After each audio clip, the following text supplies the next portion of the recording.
Tout est traqué, massacré, sans merci par les nouveaux navires. Si rapides, si sûrs d'eux-mêmes, si formidablement armés, mécanisés, aux canons, aux chaluts, à la bombe, rien ne résistera. Rien ne trouve grâce devant la fureur de massacre des hommes. La lutte n'est plus égale.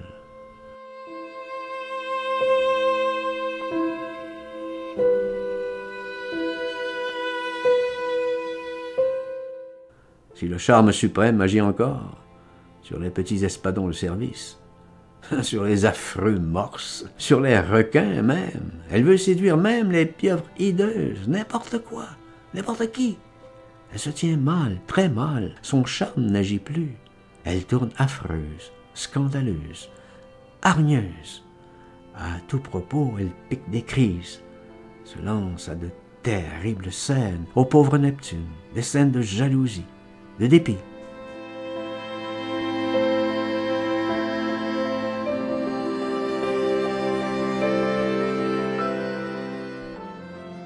Les phoques en grand cortège viennent tout juste d'arriver au palais. Leur arrivée interrompt la fête. Leur immense cohorte fait grand-peine à voir. Ils s'avancent vers le trône. Navrant défilé de pauvres mères phoques pleurant leurs bébés phoques décédés. Elles serrent contre leur poitrine les bébés phoques massacrés, écartelés, en lambeaux. Le balai, les sirènes s'enfuient, effrayées. Neptune se montre tout éploré, mais perplexe, furieux contre les hommes, de plus en plus féroce décidément, insatiable, massacreur de phoques. Mais que faire? Les fureurs de Neptune agitent encore une fois la mer, remontent à la surface, c'est tout.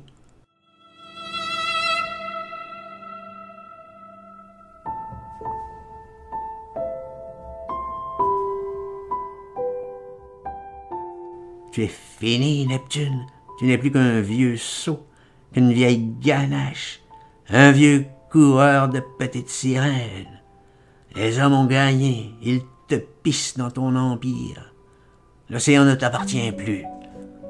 Le peuple des poissons, devant la détresse, le chagrin de son dieu, le bon vieux Neptune, fait montre de sentiments très divers. Mouvement, remous dans l'existence, grande confusion. Et puis tristesse, accablement de tous. Personne ne protégera donc plus le peuple poisson contre les entreprises des hommes. Les massacres continueront donc impunément.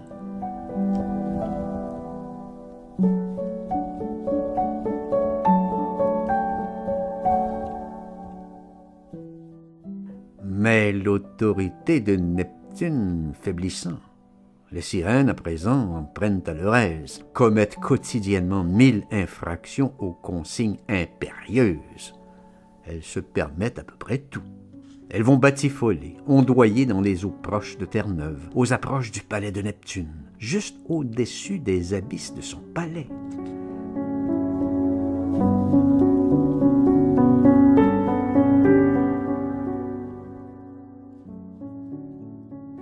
Printil a trahi ses devoirs, coupable d'infidélité envers la loi des ondes, puisqu'elle aime tant les hommes qu'elle se montre si curieuse de leur manège.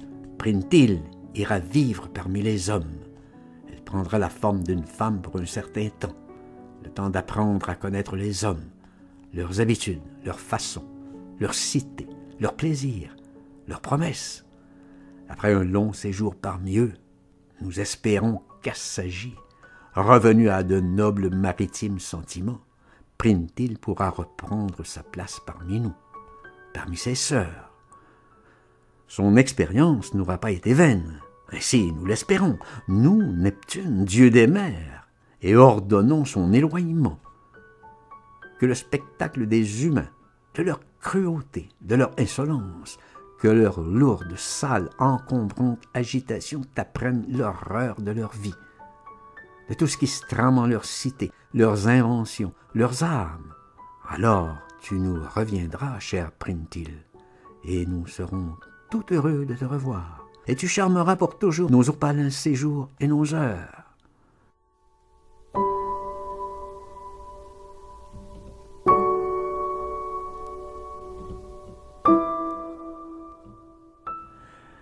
Les hommes aiment tellement les perles, ils sont si cupides. Si tu te trouves embarrassé, traqué, menacé, s'ils veulent te faire du mal, Printil, ma petite chérie, assure-toi de leur complaisance. Achète-les avec une de ces perles.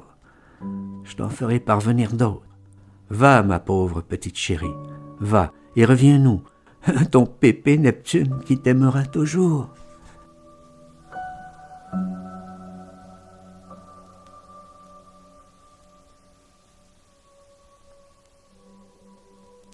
L'équipe et le capitaine Krog dansent de joie, la danse du massacre.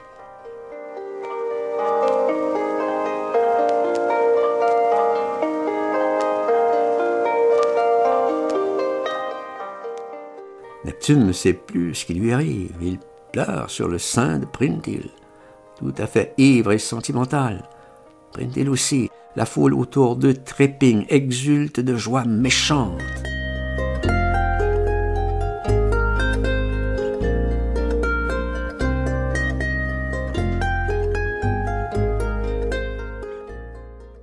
Le capitaine Krog possède une tête anguleuse, des orbites profondes, des traits à la serpe, une véritable tête de mort. Il est déterminé à massacrer toute l'espèce phoque s'il le faut, pour la récolte de l'huile si précieuse.